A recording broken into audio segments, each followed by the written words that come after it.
Thank you for tuning in to another episode of Rap in Order. I'm First Class Reg. I'm Toria B. So today we're going to get into Cilvia Demo. Cilvia Demo is the debut project from Isaiah Rashad, which came out in 2014. TDE's Isaiah Rashad, I should mention that. Do you remember how you felt when this album came out, or when you first heard about Isaiah Rashad? What did you think, T? So when the first time I saw Isaiah Rashad was at South by Southwest, and it was at the Complex Showcase, and sorry, excuse me, and I was really curious to see what he was about, because that was like the first year that Kendrick was like out of here. Mm-hmm. So I saw every TDE member perform except for Kendrick, because Kendrick performed on a Doritos sponsored like stage, and you had to be like somebody like important to see him. So I was just really like curious, and I saw him perform live, and he actually performed. Damn, I forgot the name of the song, but he performed 2 songs off of Cilvia Demo, and I was really pleased with the project. I mean, with the songs. But when Cilvia's demo came out, I remember you were really excited, and you told me to check it out. And like I listened to it, and I kind of just wasn't. I just couldn't buy into it. And this is what I think. Isaiah Rashad is really good at rapping, but his tone just doesn't pull me in. Okay. He doesn't do it for me. I could see that. I think what I like and what drew me to Isaiah Rashad was his melody. Like, he's really good at melody and catchy hooks. So I wanted to see what was up with him. And then at that time, really, anybody that signed the TDE at that time, it was like, to me back then, it was like signing the Aftermath. Like, you automatically had my attention. Like, if you signed the Aftermath back then, you had my attention, because I felt like you was of a caliber, right? So you made a face. What was that? Nah. What do you mean, nah? I felt you bought Nocturnal's album? He had my attention because he signed to that, but that don't mean he didn't execute. But he had my attention. Nah, man. I like that song, but I wasn't sold. There's labels and crews that are prestigious to me. So I feel like when you sign a certain one, I'll run to it. Like, all right, let me check this out. Wow, TDE picked this guy up. He must be good. And it was the same way with SZA. Like, when I heard SZA's first sign, I was like, oh shit, let me check her out. Like, let me, and Schoolboy Q, all of these guys. So I felt the same way with Isaiah Rashad, and he was from a city that I wasn't even familiar with. He's from Chattanooga, Tennessee. Yeah, Chattanooga, Tennessee, which is like really small population. I read about it, and I was like, all right, well, let me check this guy out. And Cilvia Demo came out, and I was like, this is good. He had some really high moments on that. But in this episode, we're going to talk to people that obviously feel one way about it, as far as like it not being so good, and then others that really praise this shit, that think it's perfect. I don't want to name names. I don't want to name names of who thinks it's perfect before we All right. So I think the funny thing is from what I've gathered, a lot of people like the project. People just have different feelings about what the project is. Like, some people feel it's a classic. Some people feel that it's not a classic, but it is flawless, which I don't understand. That's what the issue is for me. Flawless and classic. Yeah. So to the listeners, whenever I think of a classic album, I would assume that you would consider it flawless, perfect, right? But some of our defendant that's being taken to court in this episode thinks that an album can be perfect and not be a classic. Well, so I'm hoping this. You don't ever eat a pancake that's too perfect, and you want like a lump in it. I'm sorry. I don't think that's a good example of what you just gave, right? Let me rock. So you don't ever eat a pancake, or like, you don't ever appreciate the lumpy pancake sometimes, like that they good, but you just like, I don't like. I see. I feel like You saying that means that you know that there's some imperfections, but you like the imperfections. I don't think that's what Julius is saying. Oh, so you already let a name slip. Well, Julius feels that Sorry. Julius feels that this album is he feels that it's flawless but not a classic, or the other way around. Yeah. He feel like it's a flawless, perfect rap album, but it's not classic. Okay. All right. Well, I can't wait to hear how Julius breaks this down, because Julius he's a master at talking in circles. So if y'all can make any sense of what Julius is about to say, let us know how y'all feel. And then we're also going to be joined by who? By Reek, the OG black man. That's one of my favorite guys. And Reek, and if you know Reek from the Good Brother experience, yes, he has a way with words that, you know, he's super passionate about everything that he talks about. So just hearing how he's about to get into this album, I'm already excited about. So without further ado, this is case 138, Cilvia demo.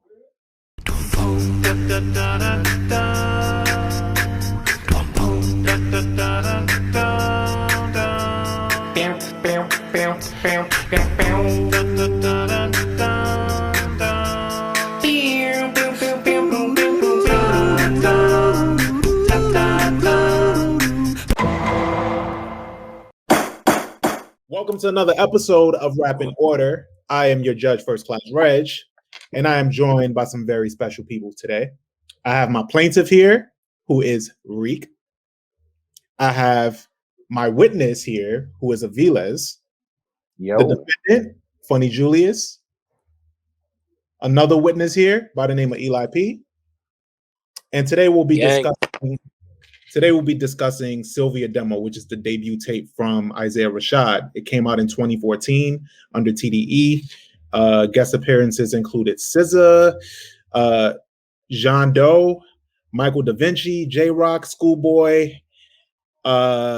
Yes. So I want to hear how you guys feel about this project, but I want to start with Reek. Can you defend this project against the classic title, or do you align with it being a classic, correct?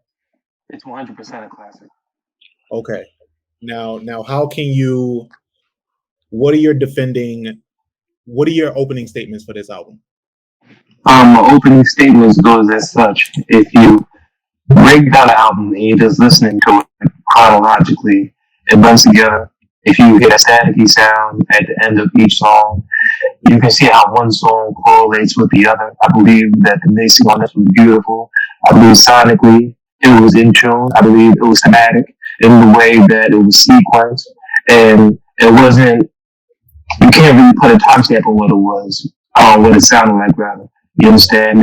It's not an album that sounds good for the time, because the song on this album came out 7 years ago.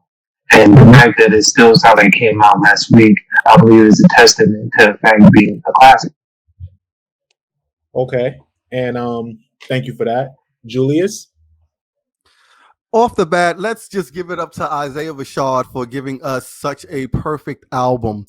This album was sonically amazing, sequenced correctly. I am like literally every song is, in my opinion, perfect. In others' opinion, amazing. Literally from start to finish, there's not a skip on this album at all. The way it's packaged, with the art cover on it, it was really, really great, because you can see like these scratches on it where, you know, different titles. I love that. And it's his debut for the TDE, new signee at that time. So he had a lot to bring, and he definitely brought it. Not sure if this is a top 5 TDE album, because we do have a lot of heavy hitters on that roster, but this album definitely is super, super perfect. A classic? I believe not, because there are some albums that are really perfect and really, really great, that just, it ain't a classic, but I can say major good things about this album for every single song. I believe every single song is beautiful, it's good, it's great. That's that. This is Isaiah's best project. Okay, now you say something very interesting, and I don't know if you caught that, Reek, but Julius says that this project is perfect. He said it's flawless, top to bottom. However, he stands back on calling it a classic. Now, does that make sense to you? No. All right, now why doesn't that make sense to you? Because I don't understand how an album can be perfectly packaged. I don't understand how an album can be perfectly sequenced. I don't understand how there's no skips on the album. I don't understand how people listen to an album 7 years later, but it doesn't get the classic stamp. What else? What's the encompassing definition of a classic if that doesn't meet the criteria? Well, the word classic in hip hop, in the hip hop community, does tend to change over time. So let's say a lot of people would don I want to say Nas's Illmatic as a classic, where others would say, yeah, it's a classic, but I just don't like that one song on it. Thus equating that it's a classic with maybe one dud. That's an opinion, not mine. That's an opinion.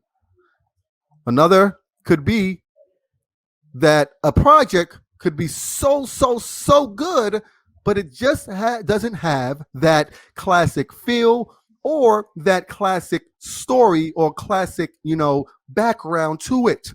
This here, I would say, is not a classic, a perfect album, not a classic, because not too many people would know about this album. Not too many people outside of his fan base champion this album. A cult classic album, possibly. I don't know if we can say that. I would agree. A cult classic, but a classic overall, no. It doesn't have a story to it. It doesn't have anything. It doesn't have like a classic feel, and that's okay because it is a perfect album.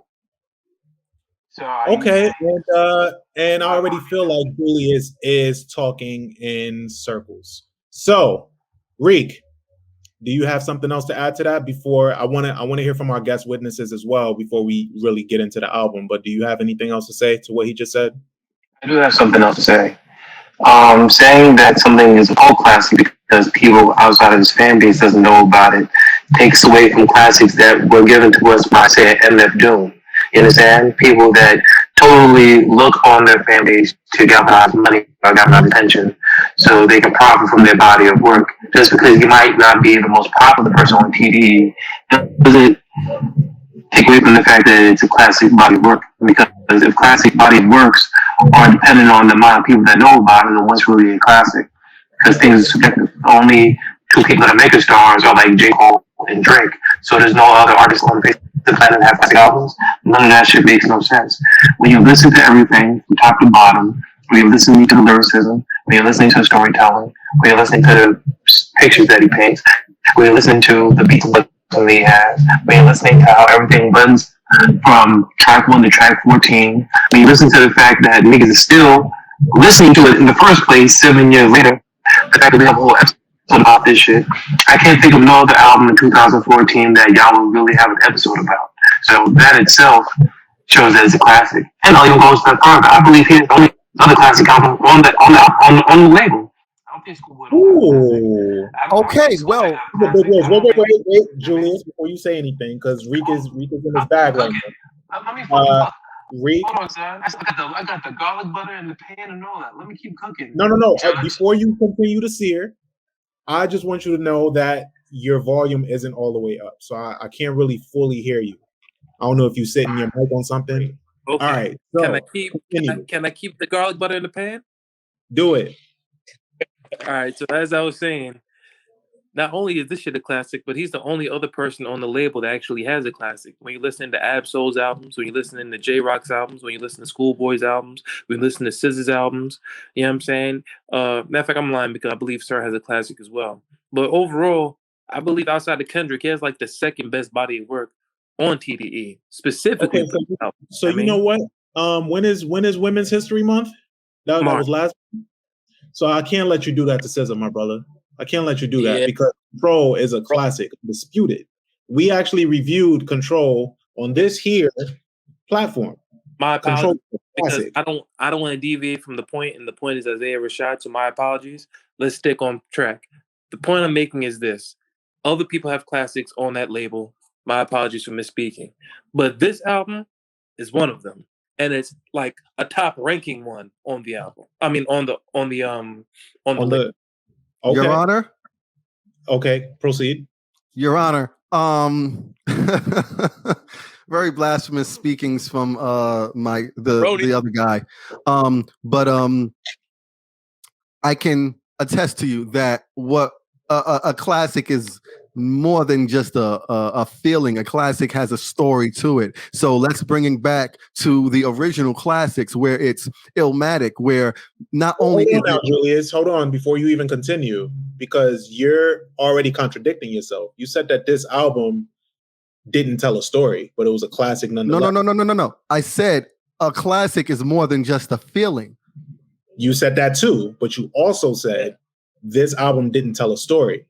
But it was a classic nonetheless. Is what No. This album is perfect. What is this? This album is perfect.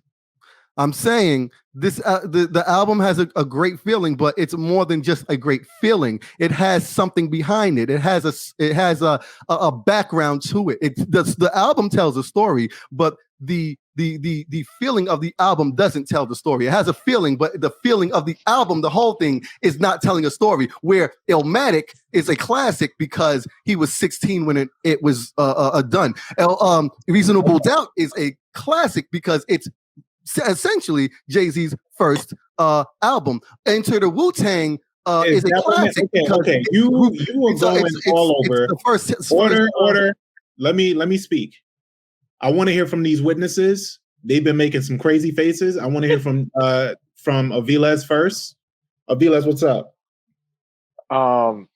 Julius is definitely talking in circles because he definitely was saying at first that tells stories, and I don't know. It's a lot of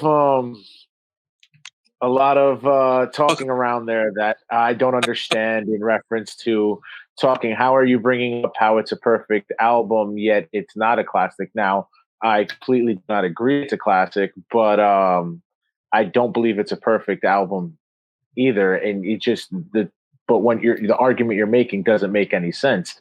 I agree with to a certain extent with what Reek said also about you can't just throw something away, the value something has because by adding cult in front of it. A classic's a classic, like it still has its fan base, no matter how niche or not it is. You know, the term classic is still in there. But I still don't see this project as a classic. So yeah. And Eli, what you say? I mean, I got a couple of grievances about this album. When we first got introduced to Isaiah Rashad, he came along with the same announcement when SZA got on board. So at the same time that we heard about SZA, we heard about Isaiah Rashad. Now, SZA, I already knew from like the MySpace days. Isaiah Rashad, I had no idea who this guy was. So, for them to just like bring on board like a guy that I never heard of, and you guys already know, like somebody like me, like I'm constantly digging for like who's the new artist, who to look out for. So when we got Isaiah Rashad, I didn't really know how to gauge it. I heard when I first heard this project, I thought it was good, but at the time it felt like background music. If I really had to choose between the two, the Sun's Tirade is, I feel like an amazing album. I feel like it's a beautiful body of work. But what's this? Cilvia's demo? Is that how you say it? Yeah. All right. So going back to this project, I'm nowhere near remotely saying that this album is a classic, but and it's not flawless either. It is a very, very enjoyable album. Okay. It's definitely and I'm agreeing with what Reek said earlier. This album sounds like it came out yesterday. And that's something that TDE is known for. They're known for, their music just sounds good in the moment, and it sounds even better with time. Like, a lot of their music sounds like fine wine, like it just gets better with age. But yeah, those are my grievances. I didn't know how to gauge Isaiah Rashad when we first got introduced to him. Sun's Tirade is an amazing project. But going back to Cilvia's demo, like this is just a really, really enjoyable album. Okay, so without further ado, Your Honor, objection. Your Honor, I just want to say to the jury,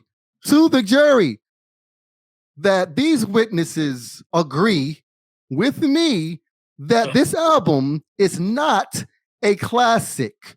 I want to make it clear that these witnesses have said that this album is not a classic. Thank you, Julius. Objection, Your Honor. These witnesses aren't fully black.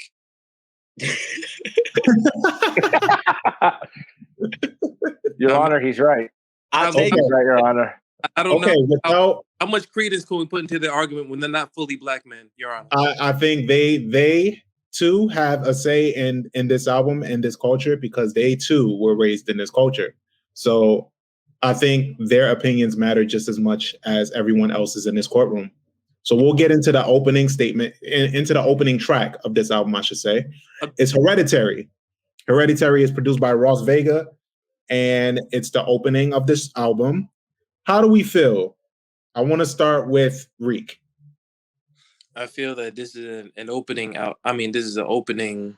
I mean, it's just opening. Like, there's not too much like lyrical brilliance that was put into it. It pretty much just sets the tone for the rest of the album. You know what I'm saying? It wasn't really set to like wow you, or the production value wasn't over the top. You know what I mean? The song structure wasn't over the top. It's only 1 minute and 27 seconds. It's only to get you. It's only to get the barbecue warmed up before you put the burgers on there. You feel me? Mm-hmm. Perfect analogy. And Julius? I agree. Actually, I want to say like this is a perfect intro for this album right here. The sound is what you're going to get throughout the whole album. The lyrics is what you're going to get throughout the whole album. And I would love to point out that we do know Isaiah Rashad to be an addict to the liquor. He suffers from alcoholism. So when you said what? I said let's get it, because me too. Let's get it. Okay. Yeah. So he says, but daddy, tell me how to drink my pain away. And it was like, oh wow, okay. Like there's a lot of black men out there that can relate to this. Also, other men as well. But yeah, this is great intro. Great intro. That's gonna carry us into the next track, which is Webby Flow. You Like. It's produced by Mr. Carmack. And how we feeling, Julius? I heard that you selling all that pussy, what it's going for. I heard that you selling all that pussy, what it's going for. First off, let's get into this is such a good track. This is just such a good bop. Like I heard that baby, that first bar, not the first bar, but yeah, like baby, can you suck you on my dick? I know it's big enough. Like I don't have a big dick, but I have a medium. So it's like when you hear that, it's like, oh wow. Your Honor, to that. I can relate Objection, to that. we didn't know all that. We didn't need to know all that. Objection. And I agree. We did not need to know. Okay, but we'll continue. Okay. I'm just saying, like, it's like, oh wow. And then it's like just the flow. His flow was so perfect on this track. Jesus Lord. It's the Webby flow. Webby often gets forgotten about. Yeah. Webby often gets forgotten about. So shout out to Webby. Yes. And Reek. So one, this song is incredible. Secondarily, as someone who didn't forget about Webby, Webby does not rap like this. So Isaiah Rashad not only gave us a flawless track, but he also bigged up someone who doesn't even rap this well. You know what I mean? And I feel like that furthermore cements the fact that this shit is a classic because he's bigging up local heroes of his that's not even like that great of a music maker. You know what I'm saying? When you listen to Webby's music, that nigga don't got no shit that knocks like that. I mean, he got some shit that's smooth. He got some shit that's local. He got some shit you might. I don't think. Are you speaking from a place of knowing? Nigga, Your Honor. Are you speaking? Your Honor, he don't got no shit that knock like that. You feel me, Your Honor? I will send it to you. I will send it to you after this call. Your Honor, you see my fucking nostrils? I'm fucking flared up over here. Webby don't got no shit that knocks like that. Brother man. And that's all I'm trying to tell you, Your Honor. This nigga, Isaiah Rashad, came out the gate after the introduction with the Webby flow you like. You understand? Everything about the song is spectacular. The beat is spectacular. The hook is spectacular. The way he opens the track up is spectacular. It's a 10 out of 10 for me. Okay. I think the way he got the Webby flow name is from, if you notice, like his sentences aren't a complete sentence, and it kind of cuts off the way Webby would do when he raps. Mm-hmm. If you notice that, but yeah, I don't know. As any production, I think the way that he enunciates his words and the flow that he decides the pattern of it. Okay. All right. Yeah. So we'll get into the next one, which is the title track on this EP. It's Cilvia Demo. It's produced by Joseph Stranger. Julius, I'm going to open up with you. Off bat, man, this flow, the flows that he just puts out on different tracks, like different flows, it's really, really incredible. And this was my introduction to him. I'm like, yo, I'm riding for this dude. I'm gonna ride for this dude. Like the just off the flow. Then now the lyrics, that's another step up. Amazing, cool, extremely great. The hook, of course. Now sometimes I'll be getting higher than a bitch. Sometimes I'll be getting higher than a bitch, smoking on my lows, put the fire to the spliff. Now what up? Like, amazing. If you do have problems, you go to your vice, whether it's smoking or drinking or etc. This really, really resonated with me a whole lot. So that's all I have to say. Okay, thank you for that. And Reek? This man has a way very similar to Tribe Called Quest, Five Dog. A great characteristic that Five Dog had in every song that he was featured on, or every song that he rapped on, period, was he knew how to like start the song with something memorable. You know what I'm saying? Like he made his impression known. And I believe all throughout this album, he does so. With each song, Julius has the opening line memorized, and that's for a reason. I believe not only is the way that he starts the song phenomenal, but the way he carries your attention throughout the songs are something that really needs to be recognized. And it's no different from Webby Flow. It's no different from R.I.P. Kevin Miller that's going to be next. I believe he does a brilliant job of just not only changing the flow up, but staying in that same pocket in regards to his sonics, but still maintaining your attention so it doesn't appear to be a repetitive. You know what I'm saying? So I believe this shit is dope. Okay. And Eli or Danny, do you have anything to say for this one? Well, it's an easygoing, enjoyable track. Just like inspiration on this album, this is one of the couple of tracks where he gets into speaking about his drug addiction, speaking about his drinking habits, the fear of rejection, gauging into the fact that he'd much rather get into these vices than to deal with rejection and kind of like run away from his problems. This is kind of like his little getaway, because in the beginning of the song, he's just, he's riding his whip. He's on his way to the liquor store, and the lady at the liquor store is already familiar with what he wants and what he likes and what his usual order is. You know what I mean? So this is a song that kind of just lets us know that okay, well, this is not unfamiliar ground for him. This is something that, he's, I guess, comfortable with, or just coming to terms with, you know what I mean? But nonetheless, like the beat, the production, the way that he flows on the track, it's a very easygoing track. It's a good listen. Okay. And we'll get into R.I.P. Kevin Miller. It's produced by Black Metaphor. Julius. Y'all live for bitches and blunts. We live for weed and money. All right, now, if I die today, bitch, my legacy is straight. I'm the best that never heard. I'm your, oh my God, son. Just off the bat, off the fucking intro. God damn. Yo, bro, how is this man making track after track after track sounding so damn good? Flows, different flows he's giving us. The lyrics is hitting us. What the fuck with the production is amazing. Yes, yes, yes. This is what it sounds like when you want someone to be a believer in your music. This is what it sounds like when you put some shit out and you make it stick out perfectly. This is that track.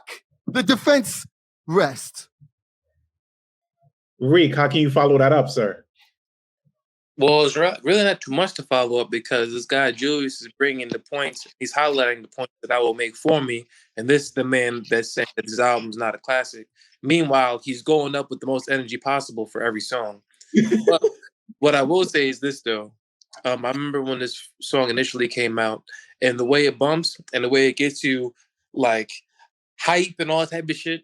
I wish that a lot more trap music followed that same rubric that R.I.P. Kevin Miller came out with, because it's a new twist. It doesn't have like the Migos flow on it. You know what I'm saying? It sounds refreshing. It sounds, it just sounds like it's his own pocket, but it's his way of showing that he can be multifaceted with his music, whether it's like some deep introspective shit. And with this particular song, some turn up shit that if I had some drywall, I will break all that shit up in my house. Danny, you had something? He sounds like everybody out at the time, except he's not as good as them. And I hear more directly. He just sounds like a put together missing pieces from TDE. Interesting. Eli, do you have anything to add to that? Or do you Reek has his nice I think fuck. I think that was fucking great with what you said, Danny. Reek, why is your nose so close to the damn camera? Fucking tell you. No, but yeah, just to piggyback off of what Danny said, that he just blended into the sound that was going on at that time. And I think that's like a perfect assessment as to what was happening when this project dropped. Okay. All right. So looks like we're somewhat on the same page. The only one that is kind of turning away at this point is Danny, with some different critiques from the rest of you guys. But we'll get into Ronnie Drake. Ronnie Drake features SZA. It's produced by The Antidote. How we feeling? Julius, open us up. First off, let's get into the production of this. This was crazy. This production really, like, I love the SZA. I love Isaiah Rashad, but this production takes over.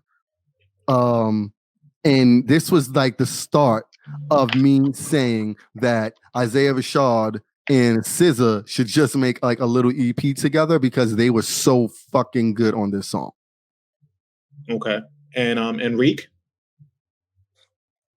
The instrumentation that was put at the beginning of the song was excellent. The way the drum break goes into the song before you even hear Isaiah Rashad's verse was excellent. I believe just hearing SZA talk prior to the beat even dropping put that added je ne sais quoi that the song needed. And when you mix all of that together, on top of the fact that he was spitting his ass off on the song, this song is spectacular. I know that the witnesses that's bearing witness to this trial saying that Isaiah Rashad sounds like his cohorts around the time, but I would vehemently disagree with that, because who else does he sound like? When you bring up Run the Jewels, when you bring up Schoolboy, when you bring up all the one-hit wonders that was going on at the time, when you bring up Freddie Gibbs, he doesn't sound like none of them niggas. You know what I'm saying? Especially with this song in particular. Like, this song is so special because I haven't heard a song that sounded like it before it, and I haven't heard a song that sounded like it since.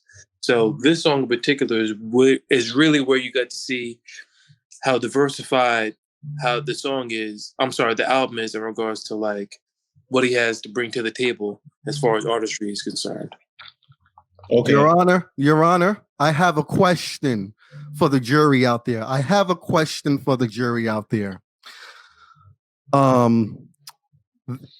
One of the witnesses says that Isaiah Rashad sounds like several people. I have a question for the jury out there. Just the jury, right? Just the jury. Ask yourself, jury, does Bad Bunny sound like Ricky Martin? What? Yo, I don't know, but I tell you what it do sound like. I got hands. Okay, can you elaborate on that question, please? Nope, it's just for the jury. Just for the jury out there. But it needs to make sense to me too. No. I need it's a question for the jury. Well, the witness says the response is, do you want the Kodo or the Tito? Listen, I just want to know from the jury. Ask yourself this question, jury. When you go in the deliberating room, does Bad Bunny sound like Ricky Martin? Not in any way, shape, or form. No. The defense rest. Okay, thank you, Julius. That didn't prove anything. The next song is West Savannah. First line of the song. The next song is West Savannah, and it features SZA back to back, and it's produced by The Antidote back to back. How we feel about this one in comparison to the other one, in comparison to the one before it with SZA? Julius? Off bat, this is the better song because of the production. I know The Antidote. I know the history of The Antidote's discography, so they're known to be incredible. But with this one right here, this one was like, oh, this sounds nothing like I've ever heard before. This needed a video. That's number one. This needed like a huge music video to it. And this was the second song. And this was the song where I said, yo, we need like a little a 5-track, 6-track EP from Isaiah Rashad and SZA both together, because fuck, this sounds like it needs to be in a movie. This is a movie soundtrack song. This is that good. The defense arrest. I just want to let the record show that the defense thought the name was Antidote when he first read it. That's a lie. That's a lie. Your Honor. I'm here. Thank you, please. The witness. Thank you. Okay, so Reek. Julius took a point of mine that I believe this song is good enough to score a movie, so I don't want to be repetitive in that aspect. So with that, we'll carry into the next song, which is Soliloquy. Soliloquy is produced by Farhat. How are we feeling? I'm going to start with you, Reek, actually. This song was the very first song I heard from Isaiah Rashad because he came out with that black and white video. And the way the beat dropped, it got my blood pumping. It got the chest moving. It got the shoulders shaking. It got the head nodding. I was like, hold on, what the fuck is this? You know what I'm saying? And then when you get into the things he was saying, the way he was saying it, how the confidence that he exhibited on the song, it's definitely a song that you appreciate more if you're in your car or if you have a state-of-the-art stereo system in your house, or if you have some type of accessibility to a state-of-the-art stereo system, or just like a JBL speaker. You know what I'm saying? I believe Soliloquy was dope. It was very concise and to the point. It was only 1 minute and 46 seconds. And if I was to introduce someone to Isaiah Rashad, I will probably start off with this song in particular because it's under 2 minutes. As everybody on the panel knows, it's a microwave society. So if you want to play something that doesn't go too long, you know what I'm saying? And I believe that it's a punch in the chest, it's a punch to the jaw, it's a punch to the sternum. And the beat, just the beat in itself, before we even get to how he was getting crazy and switching the flow up during his verses, I believe the beat tells the story of how dope this song really is. You know what I'm saying? Okay, thank you for that. And if the witnesses have nothing, I'm going to go to the next song. Getting into is Tranquility, which is Farhad. What's up? I want to start with Reek. You know, me and Julius both agreed on that West Savannah is good enough to score movies. I believe that Tranquility is another movie. Is another song that you can score movies with because it's just that dope. The way that they did whatever he did to his voice, like the voice distortion in the beginning to really like walk you into the track prior to him rapping, I believe was an added touch. I believe that this was like a great way to show the dichotomy of who he could be as an artist, whether it's turn up music or just soft melodic and thinking music. I believe the juxtaposition between Soliloquy and Tranquility was pretty dope because with Soliloquy, you have that turn up shit, the shit that gets your chest moving, and then you can drink some chamomile tea listening to Tranquility, you know what I'm saying? And this is what I'm trying to say about this album. Like, these two songs really just highlight what I've been saying about this album all along. The duality that this nigga shows throughout the album is flawless. I believe he goes into both aspects of both being a turn-up rapper or being a melodical rapper in regards to making you think. And this song in particular is some shit that will make you like, hold on, wait, run that back. It's one of those run that back type of songs. It'll be like a minute and 30 seconds in. You're like, hold on, wait. Hold on. Because it's one of those songs that after Soliloquy, you listen to it, you're like, okay, all right. Then you'll go wash some dishes and some shit. And now you're like, hold on, wait. I wasn't even paying attention to that. Yeah, run that back real quick. It's one of those songs. Yeah, know what I mean? So, yeah, I'm done. Okay. And Julius? This, I would, you know what? Reek, let me know if you want to argue with me on this one. I would dare say that this is his most lyrical track on the album. It isn't, but it's close. And why wouldn't it be? Because there's other songs where he's showcasing lyricism on here. I believe, like, Soliloquy is probably like his most lyrical track because it's the song that's really most focused on his rapping. Mm-hmm. But as far as storytelling is concerned, it's probably in the top 3. Now, looking at the album overall, it's probably it's not the most, but it's definitely at the 14 tracks, probably one of the 3 tracks where it's really in his bag as far as rapping is concerned. So I'm going to argue that this is his and here's the evidence. I've been on pills since a little one. Start with Advil, then we level up. I wonder if my son gonna trust me after songs so ugly about his moms ain't mean to see the world so crummy. They got Tech Nines for Jesus, so I figured that the second coming was never coming. Come on, man. Come on, son. Come on, son. I'm not gonna lie to you. The song that comes next, Menthol, that might be his most lyrical song. I mean, I'm allow the judge to introduce that song before we talk about it. But Menthol might have it. I just want you to remember this song and what I said. Okay. So Your Honor, this sounds like Diet. Will you please sing About Me? Oh, damn. Oh. I ain't even mad at that. That's a good one, bro. You might have got it on that. I like the song. But what Bad Bunny sounds like Rampe? Oh my goodness. Yo, my shit's gonna sound like Thud. That's all I gotta say. All right, order.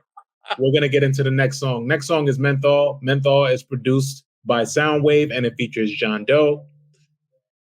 That's a sound. He went off on that.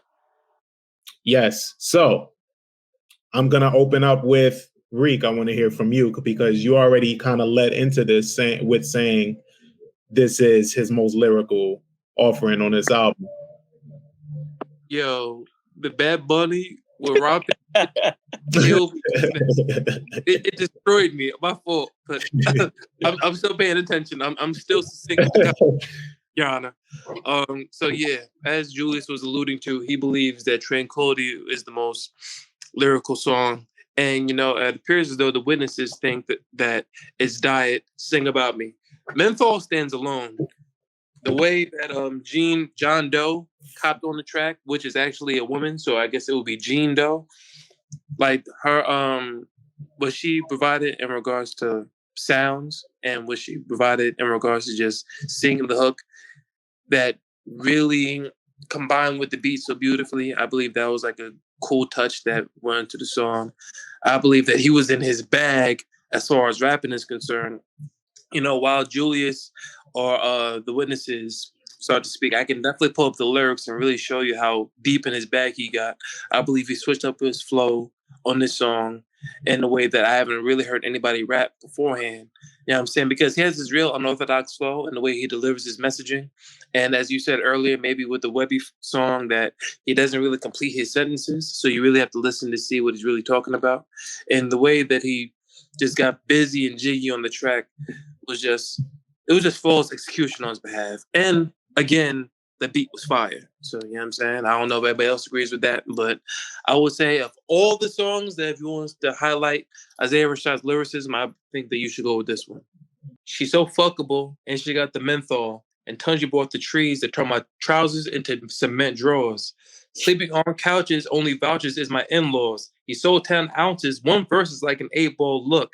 I seen crystal clear. I seen a pistol near. Seen a cop back and not caps like his senior year. These niggas think I give a fuck. I could drink a beer, read a magazine, hunt, pass interference. Like, yo, this nigga was going crazy on this song. You know what I'm saying? Reek, she's so fuckable and she has the menthol. You fuck chicks that smoke cigarettes. But I will say is if I was from the region you of the country, feet of women you don't know, sir. Give me an opportunity to answer.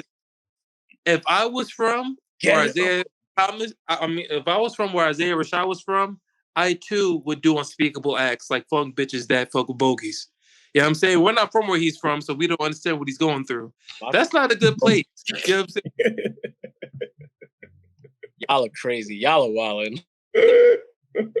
This is where I start to get tired on the album. Okay. Damn. Danny's not black, by the way. Need to make that a point. and Julius come back to life. Yeah, I think Jean Doe is like she brought, a special thing to this. I feel like without her, it would have just been like, Caucasian chicken. She definitely brought the season to it. I think she's the real X factor on this track. Like it just really seems just so calming and soothing with her voice in, the production. So I really, really appreciated her input on this. Okay, we'll get into the next song. Y'all are wildin'. Niggas said after it's delicious. Next song is Modest. Modest is produced by Chris Caller.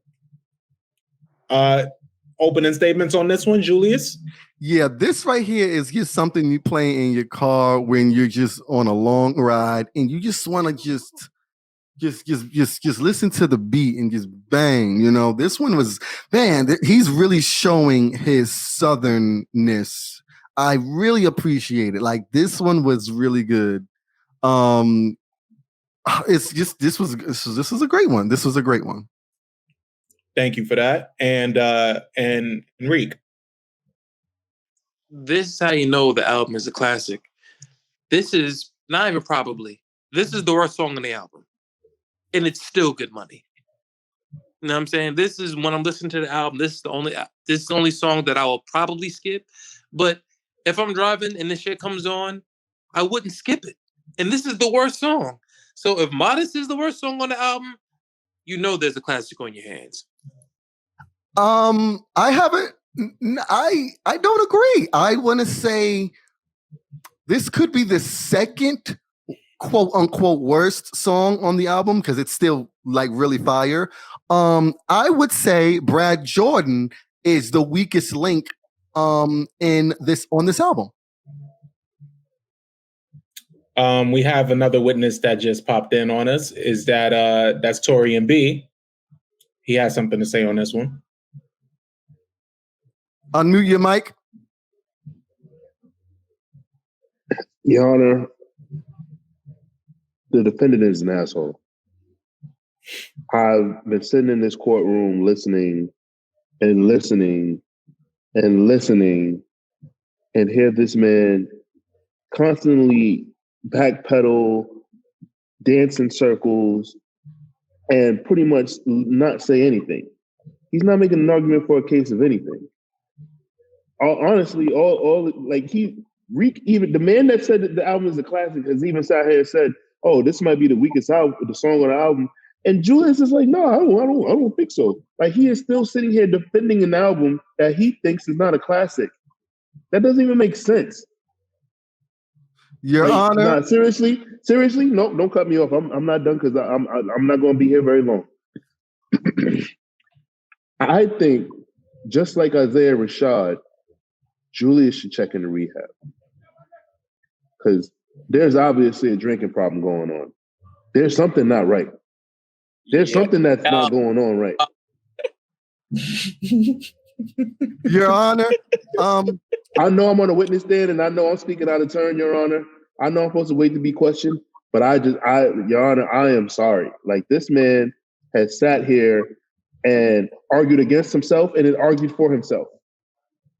Is this me? Is this liar where he has like dual personalities like Jim Carrey or something? I'm just confused. Your Honor, I just want to pose a question to the jury.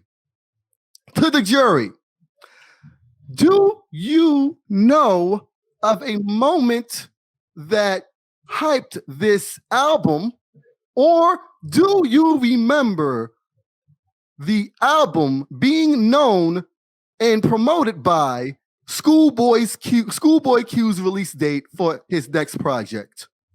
That's just a question for the jury. Thank you. Listen, Julius, this thing that you do in this habit that you have developed of posing a question and then gaslighting us when we want to simply know more about what the fuck you're talking about has to stop. All right, you just throw these questions and then you just leave. Your Honor, that's a question for the jury. It's a question for the jury, Your Honor. It's not it's for the jury witnesses, not the jury, sir. It's just for the jury, the audience to decide. So I just want to know. I'm going to let the jury, question themselves. Okay, his name is @FunnyJulius. So when you have solutions or answers for these questions that he throws in here, please hit him up and respond. I just want to know hit him up. It was Schoolboy's Q verse on the last track stating his release date. That was a bigger deal than any Isaiah Rashad moment, which he didn't have during this album's promotional run. Okay. All right. Well, Reek, you didn't say anything yet. I want to get in. I want to get something from you before I go back to Torian.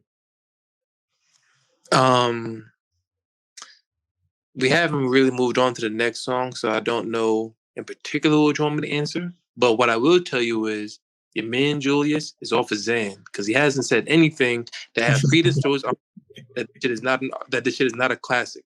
Everything he's saying lends to the fact that this shit is a classic. It was a classic yesterday. It's going to be a classic tomorrow. And the plaintiff rests. Julius, are you off of a Xan?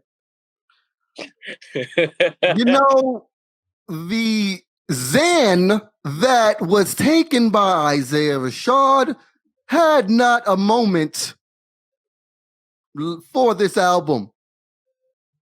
I'm just stating a fact. Okay, I don't know what that meant, and we lost Torian. Your Honor, Your Honor, the fact you're not even an opinion, bro. You're putting words together. Your Honor, the fact that the plaintiff is coming through with incoherent sentences just furthers my he's off his hand.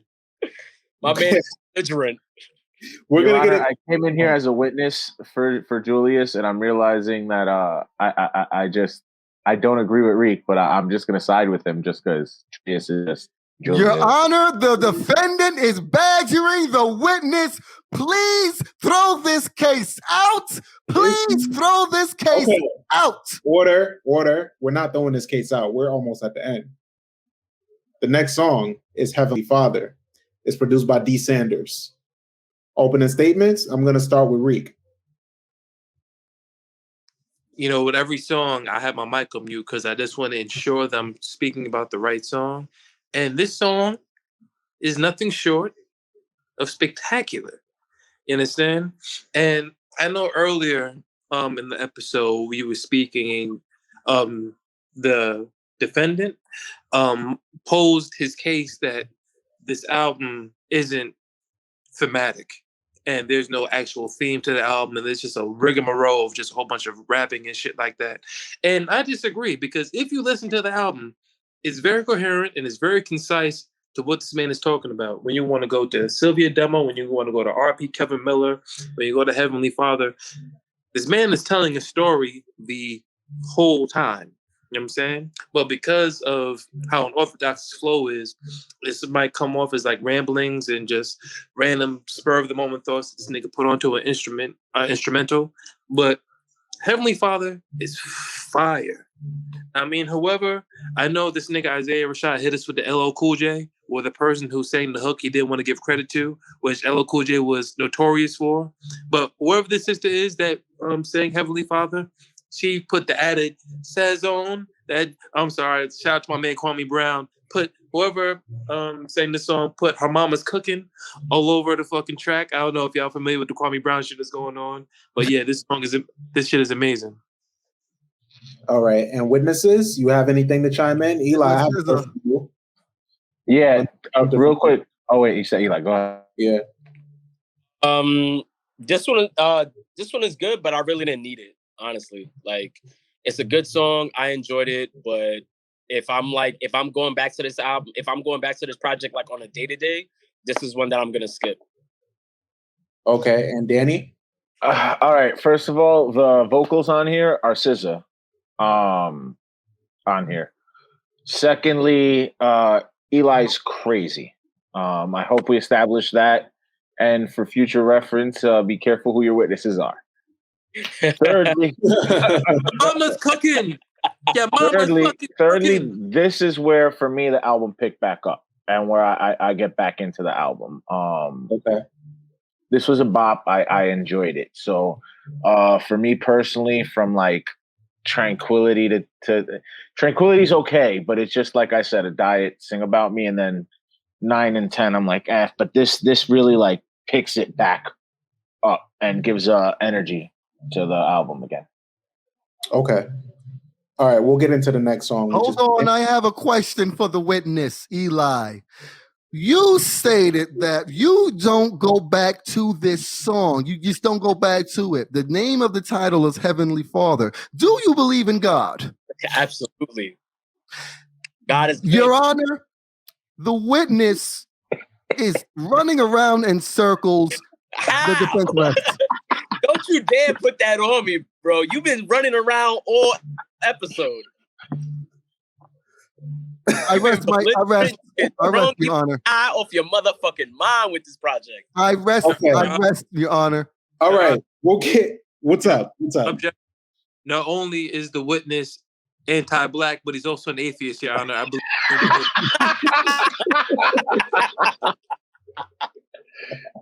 That's not the case. Okay. Next song. We'll get into the next song, which is Banana. It's produced by Antidote. Julius, kick us off. First off, again, another flow, which is just really incredible. The Antidote doing their thing again, but like this flow is just so fucking good, son. Like I can't. And again, him and SZA yet collaborating on another song yet again. I was fiending for an Isaiah Rashad and SZA little EP. That's all I wanted. I still want it. I still think they got it together. But damn, another one? Like, what is this? A fourth one? Come on, man. Come on. Amazing. Okay. And Reek? I'm gonna keep reiterating this point, Your Honor. The defense has not given any credence to his argument that this isn't a classic, but I'm going to continue. Similar to what I was saying about R.I.P. Kevin Miller, about if I had drywall in my house, I would break it all up. I would play Banana, and I would go into one of those like stress rooms where they give you like a bat, and then you have to break up like pottery and shit like that. You know what I'm talking about? Those rooms where it's like you can just break shit all over the place, and they give you like a sledgehammer or some shit, and you have like, I don't know, like porcelain monkeys all over the fucking place, and you're breaking them shits up. I would do damage. If I played football, I will play this song before a game because this shit just gets me hyped. I want to take Henny and pour it in my mouth, and I hate Henny. But this song is so aggressive, and it's so rhythmic, and it's so in your face, and it's so boastful. It just gets me into another zone. It gets me into another mood. It gets me into another vibe. And similar to what the witness said, Danny, when he was saying that the album picked up after Heavenly Father. If I was to be if I was to have a road trip with the five of us, and I play Banana, all of us be going like this, going berserk, because that's how good the song is.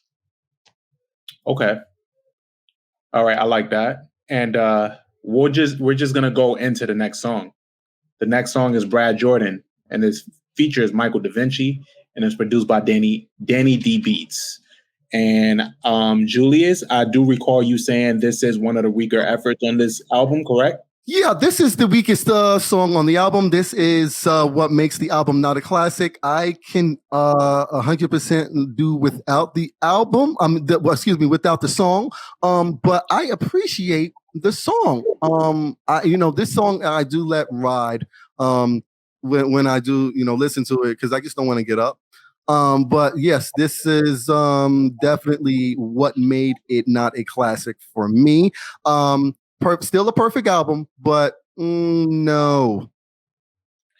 Okay, and we have Tori in here. Tori, you wanna add something?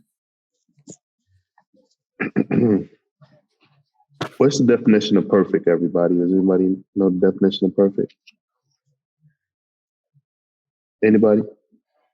I think Danny is about to step in. Yeah, somebody hit the Googles real quick. All right. Why does it keep... Okay.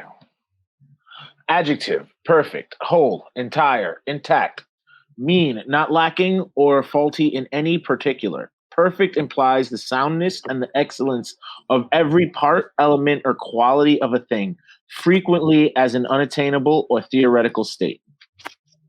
Okay.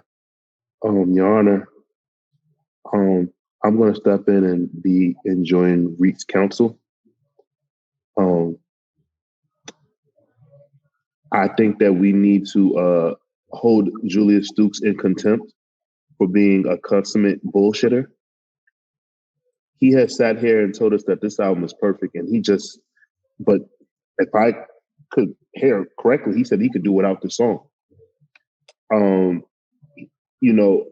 Something that you can't do. Typically, if something's perfect, you kind of can do with it.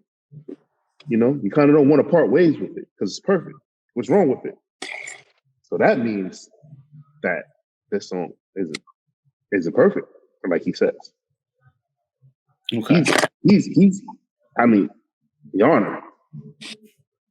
Your Honor. Tell me if I'm wrong. I mean, we just got the definition. This sounds like this man.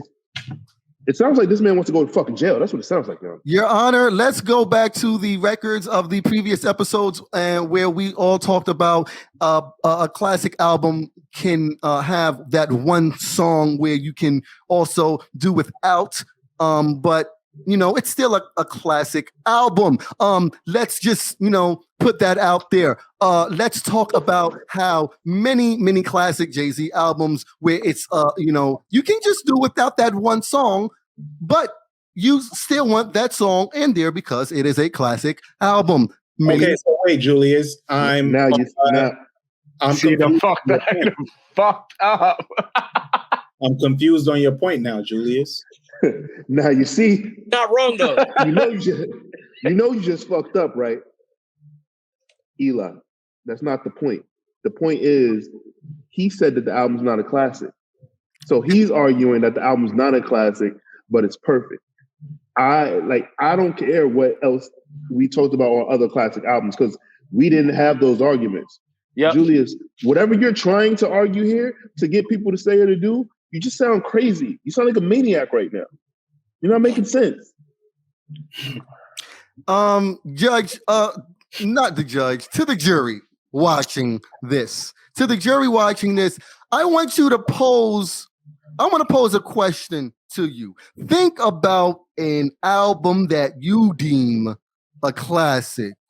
Now, I want you to think about that one song where it could be left off and the album can still be a classic, a perfect album, an incredible album. I want you to think about that one Julius, song. I have a question for you. Julius. Yes, now, Reg. Yes, Judge. Judge, excuse me. Do you pose questions to the jury because they can't talk back? I pose questions to the jury because the jury is the one who has the power to shape the history being made. Listen, man, that's a crock of shit. Julius, you literally over here arguing that the album's a classic now. No, it's not a classic. A perfect album with a song I can personally do without. So so that means that it's not a perfect album. That means you don't need the song. But you just said a classic can have a song or two that aren't great. And this song then you're telling me in this courtroom that you're basically devaluing this album's worth of a classic because it has a song that you don't like. So which one is it? No, I mean, it's mostly the moment. It's the moment of the album. This album really didn't have a moment like all the classic albums. I'm gonna tell you this right now. This verdict is gonna be a breeze. Does anybody else have anything to say about Brad Jordan before I get to the next song? I fuck with this song heavy. It's honoring Scarface, and this shit's fucking. I like this song. It's one of my more like the songs I like most on this album. Actually. Yeah, this shit is tough. Okay, all right. We'll get into the next and final song actually, which is "Shot You Down." It's the remix, and it features his TDE cohorts, which are J-Rock and Schoolboy Q. It's produced by The Antidote and Chris Calor. How do we feel, Reek? I want to start with you. One, you didn't let me talk about Brad Jordan. Two, I'm sorry. It's all right. Secondarily, it might not be a highlight on the album because Michael named himself after a white man, Leonardo da Vinci. That's always a no-go. Three, would Shot You Down. I believe this shit is incredible. I believe that both J-Rock and Schoolboy Q brought it. I believe if you're gonna try to help your fellow label late ascend, you gotta take every song seriously. And I believe that they didn't give him like throwaway verses. We was talking about lyricism earlier. I believe Schoolboy Q gave him one of the best like verses I've ever heard from him. Period. You know what I'm saying? J-Rock definitely brought it. Isaiah Rashad kicked the song off in a way that I really didn't think he would, because when you're dealing with heavyweights like Schoolboy Q and J-Rock, you might falter under the pressure. But he definitely did it. He got shit popping. I believe the hook was amazing. I believe the beat was amazing again. And if you're going to choose a song to close out your album, I believe this is the song that you choose. Yeah. Thank you. Okay. And so we have reached the conclusion of this album. I do want to give my final verdict before I give my final verdict, are you guys confident with how you defend it? And basically you guys defended this album in very different, unique ways, but are you confident in everything that you said today? Absolutely. Thank you, Julius. Reek? Damn right I am. And Danny and Eli, how was it for you guys from a witness perspective? Go ahead, Eli. It was amazing. Seeing Julius dance, I had no idea that he could move like that. It was really good to see. Nonetheless, man, I'm still sticking to my guns. This was a really, really enjoyable album. But is it a classic? Danny? First of all, I want to say I'm very disappointed with the extreme prejudice that was exhibited today. I didn't know I was coming here to be berated, and brought down and spoken ill about. I don't understand why Julius, wants to eat our women's feet and ass, but he just can't show us a little bit of respect when the time comes. Ricky but still Martin, wants that man made to get invited to Dykeman picnics and cookouts. So that's just something I want to start with. I want to continue with Julius danced this entire episode and battled himself. While I do not agree with the fact that this is a classic, I think the court has no choice but to award the case to Reek in light of evidence of Julius's lack of. That's for me to determine, sir. I know, but I'm petitioning as on behalf of Reek, and why he should be awarded because, he's the only one who hasn't bullshitted you, Your Honor, and he's kept it honest from the jump. So basically, you agree that it's not a classic, but you want the side that says it's a classic to win. Sir, and you talking about how I dance. Okay, I am looking you made your I'm looking at merengue right now. Examination. I'm looking at a bachata. Order. I'm looking at a bachata. Order. So listen, we have reached the end of this. You guys, this was very interesting. And I'm not gonna lie, Julius, you made it very easy for me. This is, in fact, deemed a classic. This is deemed a classic for a number of reasons. So, Julius, you started off your opening statements very interesting. You opened this by being very, very clear on your statements, was saying that this is not a classic, but it's perfect, which had us, you said it's not a classic, but it's perfect is what you said. But you kind of confused us with that statement. And I wanted to see how you defended that, and you defended that very poorly today. You didn't give any key statements to sway me in the right direction. Reek came with points, and he stayed on course for the entirety of these 14 tracks. He never wavered. He never questioned how he felt. He actually had evidence. He read lyrics that supported his statements. And you just fucking danced and paraded this whole episode. You danced better than Rick. I still am leaving this episode not knowing what the fuck you were trying to prove to us.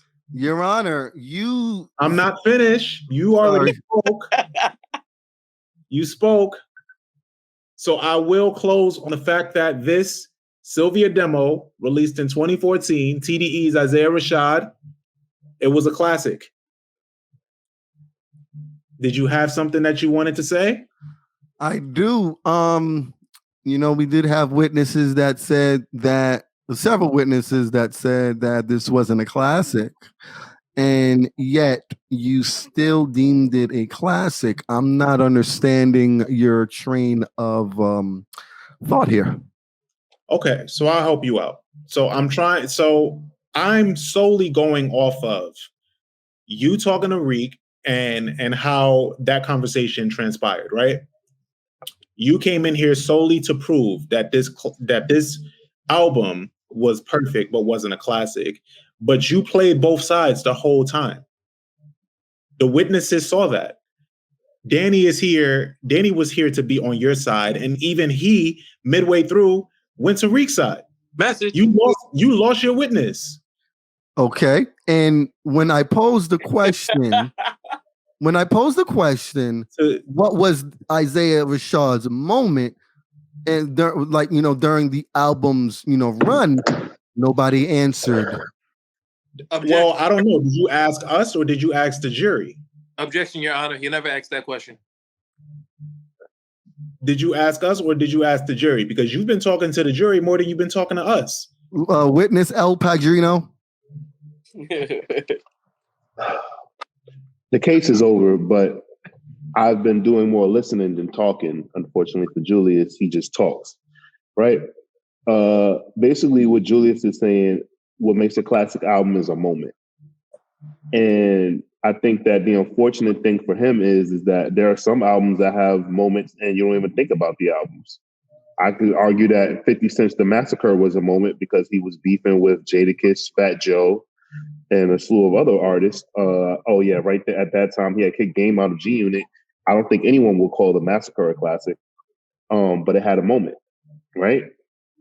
So I think that somebody that does actually. Shout out to Nav from Hot New Hip Hop.